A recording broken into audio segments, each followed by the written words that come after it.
الشيطان الرجيم بسم الله الرحمن الرحيم ألم نشر لك صدرك ووضعنا عنك وزرك الذي أنقض ظهرك ورفعنا لك ذكرك فإن مع العسر يسرا إن مع العسر يسرا فإذا فرغت فانصب وإلى ربك فارغب صدق الله العلي العظيم.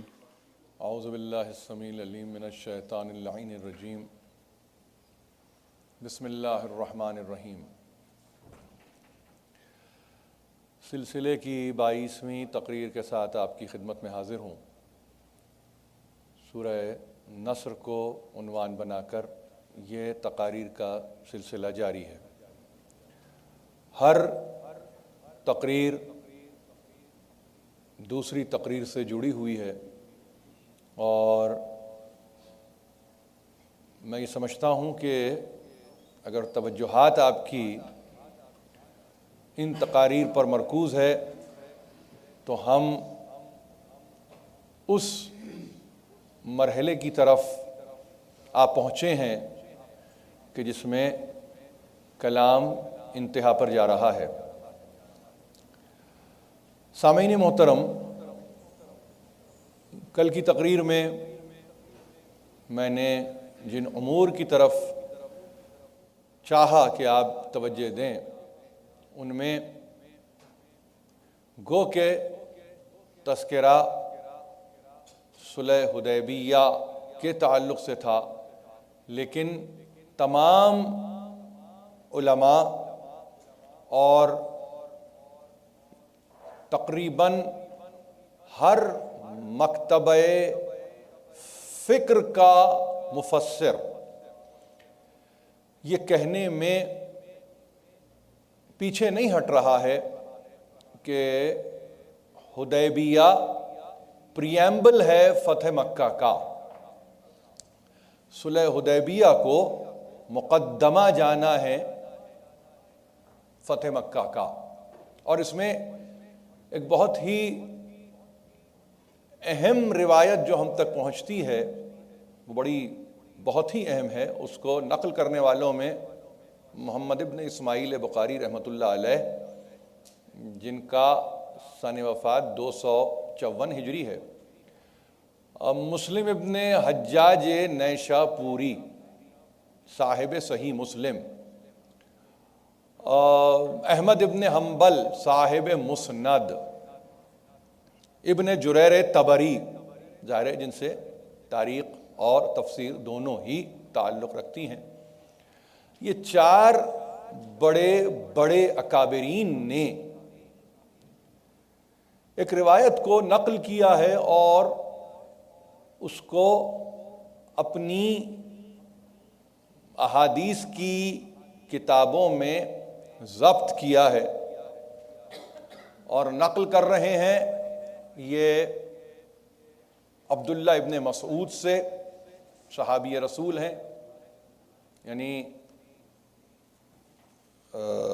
یہ وہ صحابی ہیں کہ جن کے متعلق یہ کہا جاتا ہے کہ مصحف کے ساتھ اور مصحف کے حوالے سے بھی پہچانے جاتے ہیں، مصحف عبداللہ ابن مسعود. ان کا سن وفات معین نہ ہو سکا، لیکن یہ طے ہے کہ دور خلافت ثالث تک یہ رہے ہیں. دوسرا نام برا ابن عازب کا ہے، یہ بھی صحابی رسول ہیں. ان کا سن وفات یاد رکھیے 71 ہجری ہے. اور تیسرا نام ہے جابر ابن عبداللہ انصاری، ان کا سن وفات ہے 78 ہجری. یہ سن و سال بتانے کا مقصد یہ ہے کہ جو بات یہ کہہ رہے ہیں وہ فقط کسی ایک زمانے میں نہیں کہتے، بلکہ جب تک ان کی حیات ظاہری ثابت ہے اس وقت تک انہوں نے اس بات کو، اب جو میں کہنے جا رہا ہوں، اس کو متواتر یہ کہتے رہے ہیں.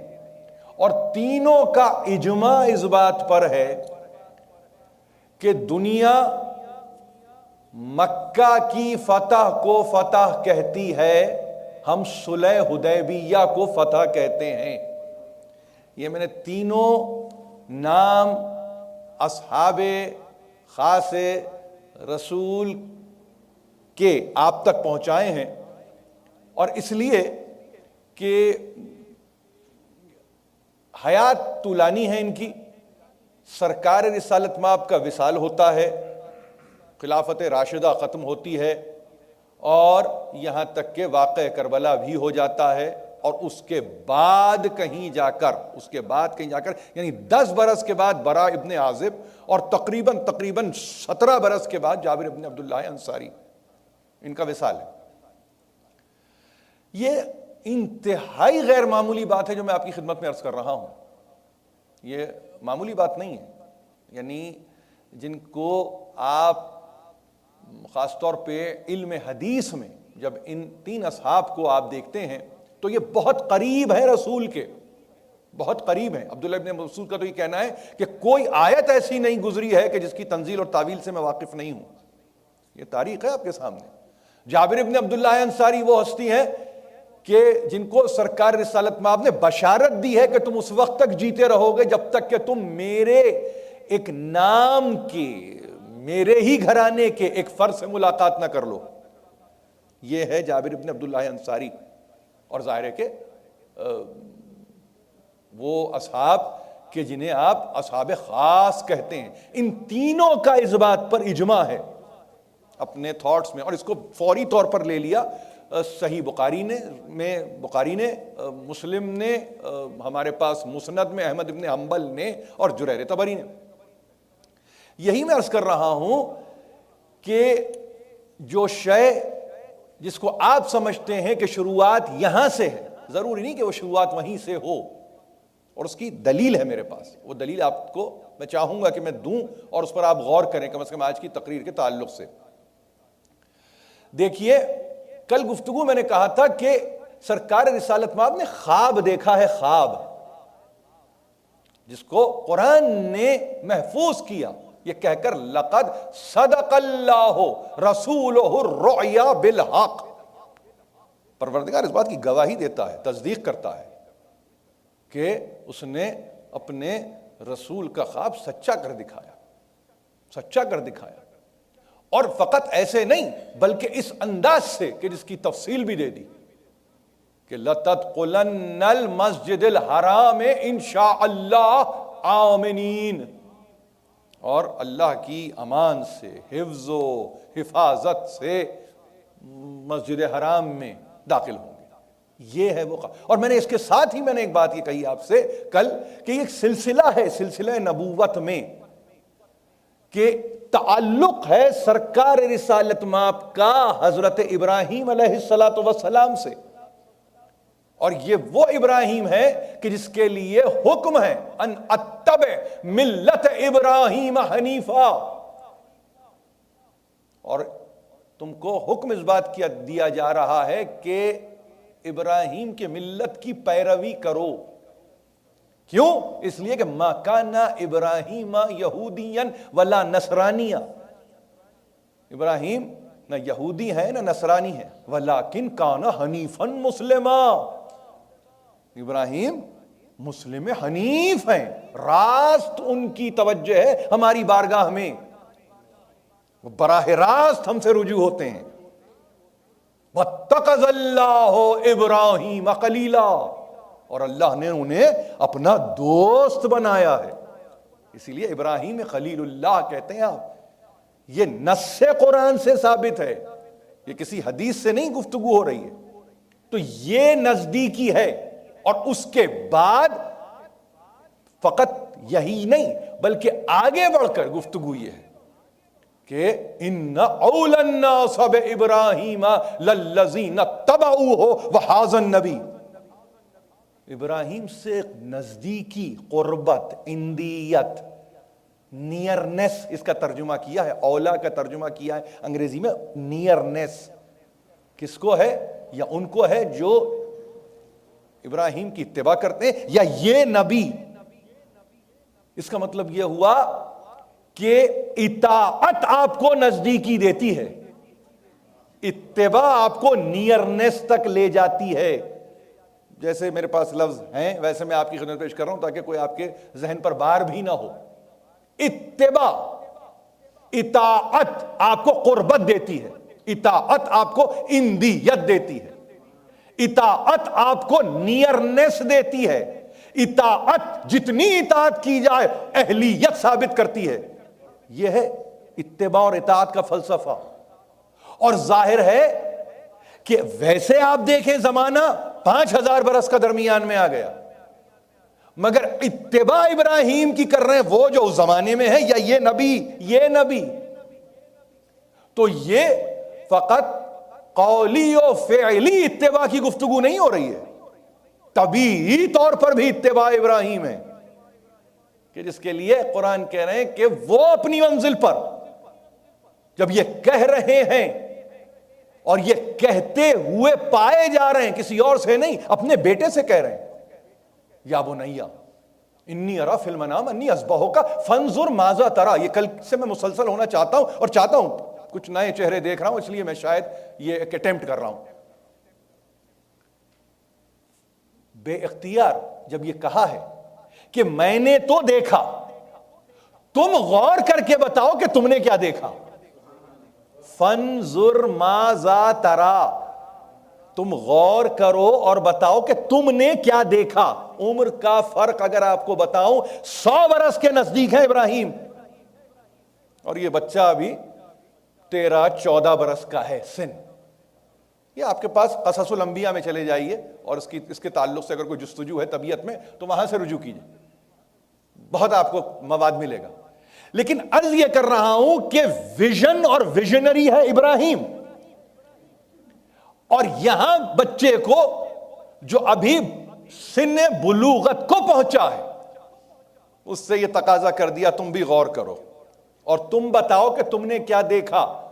یعنی اس کا مطلب کیا ہوا؟ اس کا مطلب یہ ہے کہ باپ بیٹے کے دیکھنے میں فرق نہیں ہے۔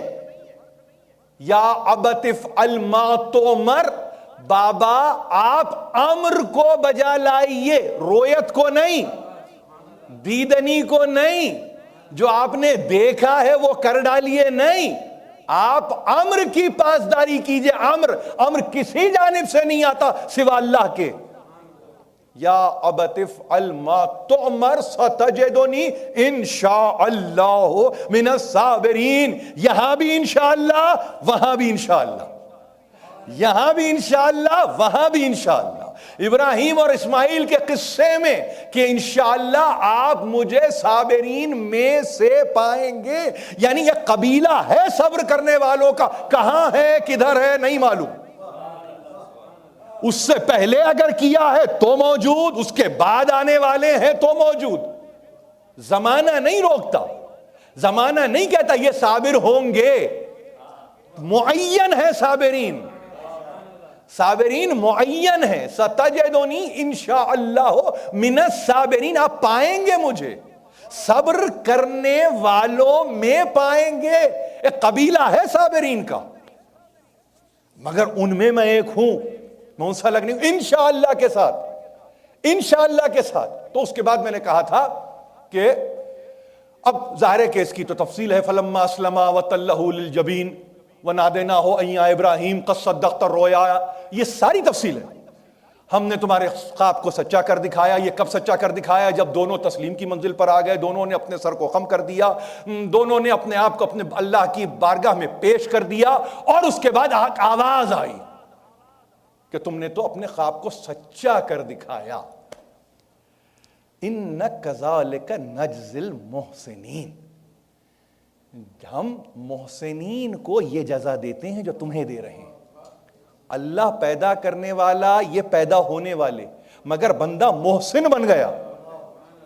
ان کذالک نجزی المحسنین ان ھذا لہو البلاء المبین وفدیناہ بذبح عظیم۔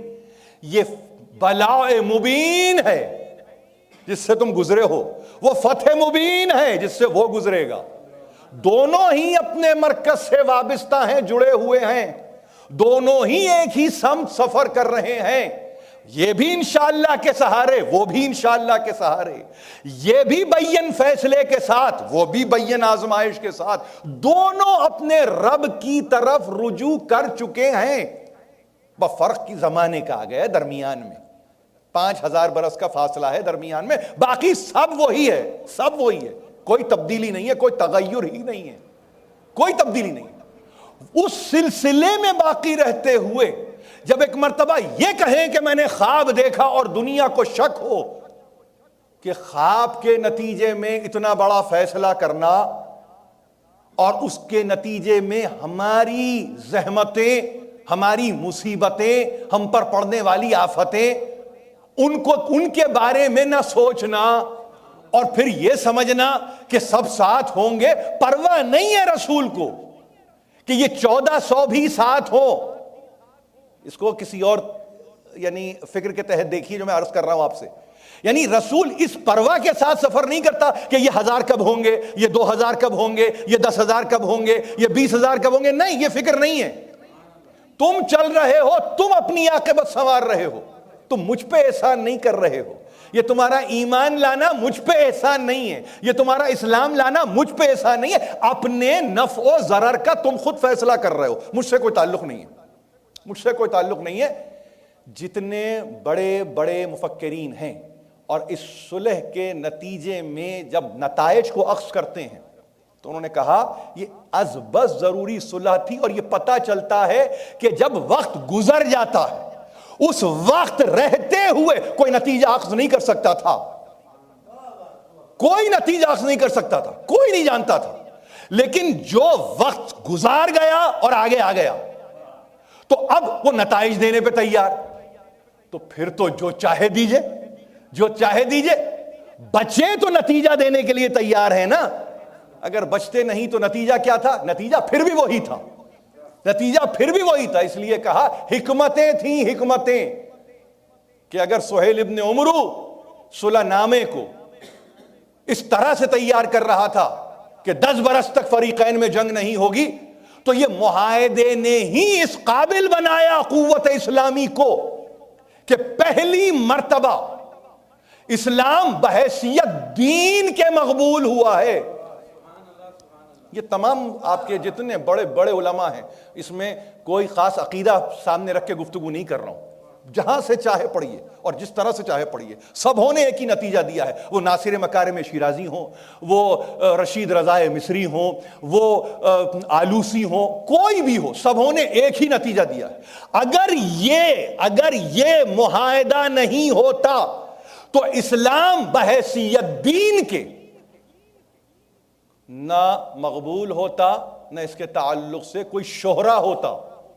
تو پہلی چیز تو یہ یاد رکھیے کہ اس معاہدے نے یہ طے کیا، کس سے طے کروا دیا کہ اسلام دین ہے، اسلام کی اپنی ایک ریاست ہے، انہی سے جو ظلم کر رہے تھے، انہی سے جو جبر کر رہے تھے ایک صلح میں۔ اب صلح کے امکانات پر نظر رکھنے کی ضرورت ہے، کبھی بھی صلح کو یا صلح جوئی کو کم یا حقیر نہ جانیے، تاریخ میں کہیں ہوئی ہو، تاریخ میں کہیں ہوئی ہو، اس پر شاکی ہونے کی ضرورت نہیں ہے، خاص طور پر اگر یہ گھرانے عصمت و نبوت سے آ رہی ہو، کبھی شاکی نہ ہو، کبھی شاکی نہ ہو کہ یہ صلح کر لی، نہیں۔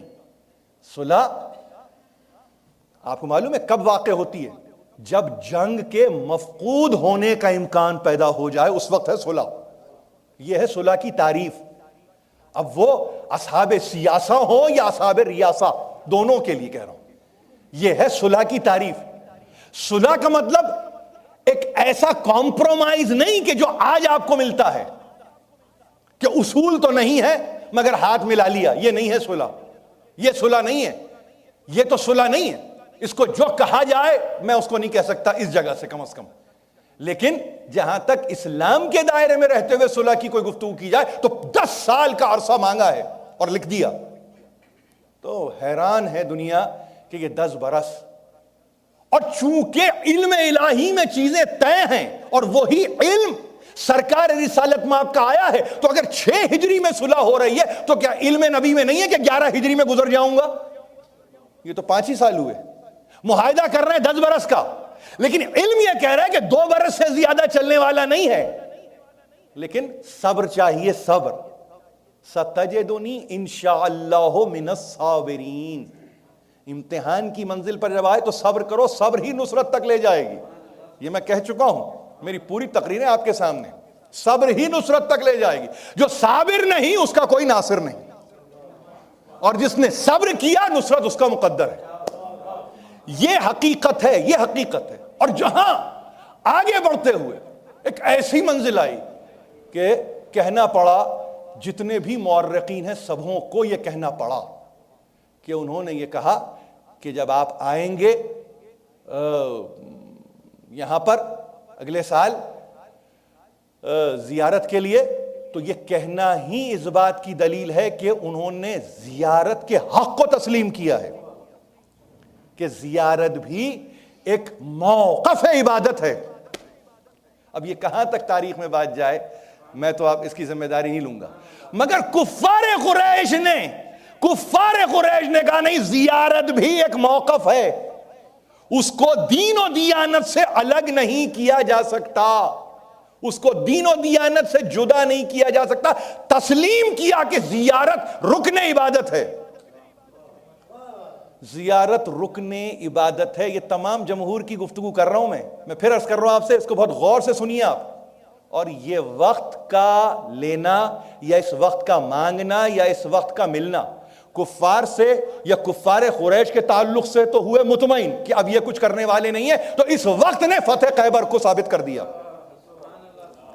اور نتیجے میں آپ تک تبوک بھی, آپ تک فدق بھی, سب پہنچا. آپ سمجھ رہے میری بات؟ یعنی اس صلح کے نتیجے میں مسلمان اس قابل ہوا کہ یہودیوں کو سرزمین حجاز سے اپروٹ کر دے. یہ ہے فیصلہ مورخین کا, آج کے مورخین کا فیصلہ ہے. اتنا وقت لگا ہے سمجھتے 1400 برس لگے سمجھتے کہ کیا ہوا ہے. یہ 1400 برس, اور وہاں رسول کہہ رہے تم سمجھو میں نے جو دیکھا ہے تم نہیں دیکھتے, کہ میں نے کچھ دیکھا ہے. تم میرے دیکھنے پہ تو بھروسہ کرو, تم میرے دیکھنے پہ تو یقین کرو کہ میں نے کیا دیکھا ہے. بس اسی کو تو ایمان کہتے ہیں. ایمان اس کے سوا کچھ اور نہیں ہے. کس نے اللہ کو دیکھا؟ کس نے اللہ؟ اس نے کہا تو ہم نے کہا, بس اللہ ایک. اسی لیے ادب اور تہذیب کے ساتھ کہا قل, تم کہو ان سے, ان کی کیا مجال کہ ہم تک پہنچے, هو اللہ احد, ورنہ ان میں سے کسی کی مجال نہیں ہے. تو اگر درمیان میں یہ ہیں اور بتانے کی کوشش کر رہے ہیں, ان کی رویت کو رویت سمجھا جائے, ان کے ادراک کو ادراک سمجھا جائے, ان کے تعقل پہ بھروسہ کیا جائے, تو انسان کے لیے مشکلات ہیں ہی نہیں. تو فتح خیبر کا واقع ہونا اور اتنی بڑی فتح کہ جس کے نتیجے میں آج کا مفسر یہ کہہ رہا ہے انا فتحنا لک فتح مبینہ میں گنجائش فتح خیبر کی بھی ہے. یعنی فتح مکہ اپنی جگہ, صلح حدیبیہ اپنی جگہ, فتح خیبر کی بھی گنجائش ہے اس میں, اس ایک آیت میں. یہ مفسرین کا طریقہ ہے اپنا سوچنے کا, اس پر بحث نہیں ہے. مگر ایک آخری جز کہ اب جب زیارت کے لیے آؤ گے تو اگلے سال ہی آؤ گے, اس سے پہلے نہیں آؤ گے, اور جب آؤ گے تو ہم 3 روز کے لیے مکے کو خالی کر دیں گے. ہم مکے سے باہر چلے جائیں گے, محمد اپنے اصحاب کے ساتھ داخل ہوں گے, 3 روز تک اپنی عبادت کی بجاوری یا فرائض سے اپنے پوری طرح سے ادا کریں, اور ضرور آئیں, احرام پہن کر آئیں, غلاف میں ایک تلوار ہو جو مسافروں کے پاس ہوتی ہے, یعنی اسلحہ بند نہ ہو, مسلح نہ ہو, سامان حرب و ضرب نہ لائیں. یہ یہاں تک تو کہا کس نے؟ آپ کے تمام مفسرین نے. علامہ مجلسی صاحب بہار الانوار, جنہیں ملا باقر مجلسی ابن ملا تقی مجلسی بھی کہا جاتا ہے, اور جن کا سنہ وفات 1111 ہجری ہے, بہت ہی نابغہ روزگار عالم ہیں, اثنا عشری ہیں, اور احادیث کے دینے والے ہیں, اسناد کو سامنے رکھتے ہیں, رجال کو سامنے رکھتے ہیں, اور اس کے بعد حدیث ہیں کہ ڈیلیور کرتے چلے جاتے ہیں. انہوں نے کہا صلح حدیبیہ کے کانٹینٹس میں ایک عجیب فقرہ ہے جو کہ موجود ہے, اور وہ فقرہ یہ ہے کہ جہاں یہ سارے کلوزز کے ساتھ ہی کہ انتہا پہ جاتے جاتے یہ فقرہ عجیب و غریب فقرہ ہے اور اس کی حکمتوں کے دروازے ہیں کہ اب تک ہم پہ نہیں کھلے. کہ اسلام جب یہ کہا انہوں نے کہ 3 دن کے لیے آؤ گے, ہم باہر چلے جائیں گے, ایک تلوار ساتھ لائیں گے جو غلاف میں رہے گی, اور اس طرح سے عبادتوں کو بجاوری کے بعد واپس چلے جائیں گے, اور اس کے ساتھ ہی کا جملہ مکمل ایسے کرتے ہیں, وہ کہتے ہیں کہ یہ بھی صلح حدیبیہ کا حصہ ہے کہ اسلام مکے میں آشکارا ہوگا. کوئی کسی کے دین کو منتخب کرنے کے لیے جبر نہیں کرے گا. مسلمان کو نہ کوئی ایذا دی جائے گی, نہ کوئی آزار پہنچائی جائے گی. اس کے ساتھ ایک مرتبہ دستخط ہیں اس کے کہ جو کاتب ہے صلح نامے کا علی ابن ابی طالب, اور تمام باقی, اور اس پہ ثبت کی ہے سرکار رسالت مآب نے مہر. میرے لیے آخری تقریر کا ٹکڑا. کبھی کبھی دل یہ چاہتا ہے کہ ہم حرف بحرف اور لفظ بلفظ صلح حدیبیہ کو پڑھیں اور سور سے پڑھیں, کیونکہ ہم تو ترجمے میں الجھ کے رہ جاتے ہیں. مگر نہیں معلوم وہ وقت کب آئے گا, نہیں معلوم کہ ہم میں وہ قابلیت کب آئے گی, نہیں معلوم کہ سماعتیں کب اتنی بلند ہوں گی کہ ہم ایسا اہتمام کریں کہ ایک پورا دن رکھیں کہ صلح حدیبیہ کے ٹوٹل کانٹینٹس کو اوریجنل فارم میں پڑھیں اور اس کا اردو ترجمہ کرتے چلے جائیں. نہیں معلوم وہ دن کب آئے گا. مگر میں سمجھتا ہوں کہ اس پورے صلح نامے میں یہ ٹکڑا, یہ فقرہ کہ اسلام مکے میں آشکارا ہوگا, اور اس کے بعد یعنی ریلیونس تو وہی ہے کہ آئیں گے آپ مکے میں, 3 دن رہیں گے آپ مکے میں, عبادتیں وہیں بجا لائیں گے آپ, اس کے بعد آپ وہاں سے چلے جائیں گے. یہ ساری باتیں مطلب یہ ہے کہ تمہارا عقیدہ جو اسلام پر مبنی ہے اس کو آشکار ہونا ہے مکے کی سرزمین پر. اسلام مکے میں آشکارا ہوگا. اور دوسری بات یہ, کسی کو کسی پر جبر کرنے کی اجازت نہیں دی جائے گی دین کے انتخاب کے تعلق سے. ہر انسان آزاد ہے, ہر انسان آزاد ہے, اور اتنا آزاد وہ منتخب کرے کہ وہ کس دین پر رہنا چاہتا ہے. یہ مکے میں گفتگو ہو رہی ہے, مکے میں اللہ کا گھر ہے, مکے میں وہاں گفتگو نہیں. یعنی اس کا مطلب یہ وہاں بھی پیدا کرنے والا آزاد چھوڑ رہا ہے. اب بھی اگر نہیں آتے ہمارے جلوے کو دیکھ کر تو اب تمہارا تو خدا ہی حافظ ہے, مگر اب اگر تم چاہتے ہو تو ہاں انتخاب کے لیے آزادی. اور اس میں سب سے اہم ترین بات, مسلمانوں کو نہ کوئی نقصان پہنچایا جائے گا, نہ کوئی ایذا دی جائے گی, نہ کوئی آزار میں مبتلا کیا جائے گا. اسلام مکے میں آشکارا ہوگا. مجھے اس میں ماضی سے زیادہ مستقبل نظر آتا ہے, اور میں نے کل پڑھا ہے آپ کو, اس آیت کو آپ تک پہنچایا, هو الذی ارسل رسولہ بالہدی والدین الحق لیظہرہ علی الدین کلہ وکفی باللہ شہیدا. یہ سورہ فتح کے اندر آیت اس انداز سے ہے, ولو کرہ المشرکون نہیں, وہ کسی اور منزل پہ ہے, وکفی باللہ شہیدا. اب کوئی شہادت دے نہ دے, اللہ شہادت کے لیے کافی ہے کہ اسلام کا وہ دن آنے والا ہے کہ جب ہر مقام پر اور ہر محل پر فقط ایک ہی دین رہ جائے گا. وَرَأَيْتَ النَّاسَ يَدْخُلُونَ فِي دِينِ اللَّهِ أَفْوَاجًا. یعنی یہ مستقبل اسلام کا ہے. الہی و سیدی و مولایا و ربی, پروردگار اس قلیل توسل کو ہم سے قبول فرما. ہم میں جو پریشان ہیں ان کی پریشانیوں کو دور کر, ہم میں جو بیمار ہیں ان کو شفائے کامل عطا کر, ہم میں جو بے روزگار ان کو روزی مہیا کر. پروردگار واسطہ سرکار رسالت میں آپ کا قرآن کا علم ہمیں عطا کر. مالک مسلمانوں کو پوری دنیا میں فتح و نصرت و غلبہ عطا فرما, تعجیل فرما.